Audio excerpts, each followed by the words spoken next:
Bonsoir, voici donc en quelques télégrammes les grands titres que nous développerons dans le dernier journal. L'image du jour nous arrive de Moscou. Moscou, le nouvel homme fort de l'Allemagne de l'Est, a rendez-vous avec Mikhaïl Gorbatchev.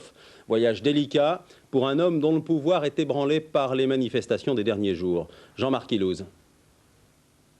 48 heures à Moscou. Pour son premier voyage à l'étranger, M. Egon Krenz, le tout nouveau numéro 1 est-allemand, aura bien besoin de la verve réformatrice de M. Gorbatchev pour apprendre comment réformer vite et en souplesse un pays désormais en pleine ébullition. Hier soir à Leipzig, non plus 50, 100 000, mais 300 000 personnes pour parler liberté. Du jamais vu, place Karl Marx. Des mesures d'amnistie politique, une presse officielle qui soudainement s'entrouvre et une télévision d'État qui suit timidement le mouvement. Mais hier soir, dans 9 villes de République démocratique allemande, les manifestants ne se contentaient plus de slogans vagues, mais réclamaient carrément la fin du monopole du Parti communiste. Une revendication qui ne peut laisser Moscou indifférent.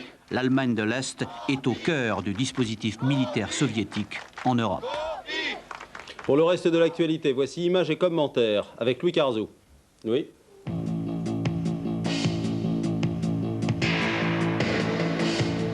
Sommet Bush-Gorbatchev en Méditerranée les 2 et 3 décembre prochains. Un sommet informel destiné à développer les relations entre les deux dirigeants. 24 morts, 456 blessés, c'est le bilan officiel du séisme en Algérie. Les survivants des régions les plus touchées continuaient aujourd'hui de protester contre la lenteur des secours. La société Mitsubishi a racheté aux Américains le Rockefeller Center en plein centre de New York. Des Américains de plus en plus agacés par les appétits nippons.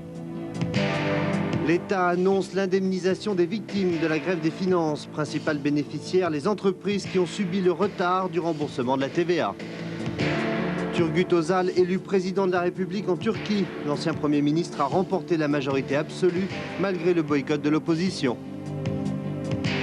La Fédération internationale a tranché, pas de suspension de la disqualification d'Ayrton Senna. Le Français Alain Prost remporte donc son 3e titre de champion du monde. Victoire facile d'Auxerre en match retour de la Coupe de l'UEFA.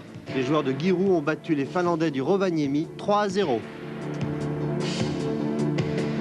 Tennis à présent, le tournoi de Bercy continue. Ce soir, on attendait Yannick Noah. On en est où, Isabelle de Lyon? Je sais que vous avez l'œil rivé sur le court central, nous aussi. Actuellement, eh bien, ça va plutôt mal pour Yannick Noah qui est mené dans le 2e manche, 5-3 par l'Autrichien Muster. Noah qui avait pourtant gagné la première manche 7-5 est actuellement au service et vous voyez, ça va plutôt mal pour le Français. Alors c'est fort dommage parce qu'il avait plutôt bien engagé le match, mais pour l'instant, le 2e set donc est favorable à Muster. La suite, bien entendu, tous les résultats dans le dernier journal.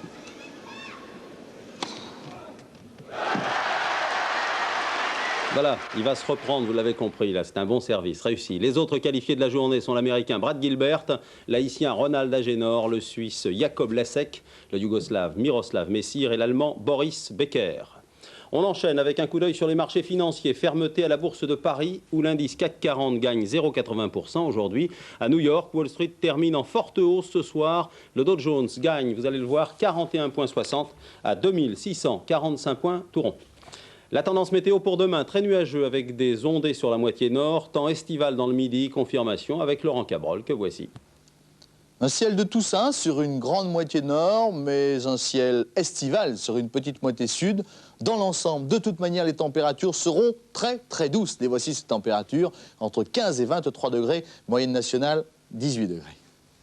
Merci. Journal complet aux alentours de 23h45. Dans l'immédiat, voici un document sur le tournage du film de la Révolution française, une superproduction coproduite par Antenne 2. À tout à l'heure et merci de votre fidélité.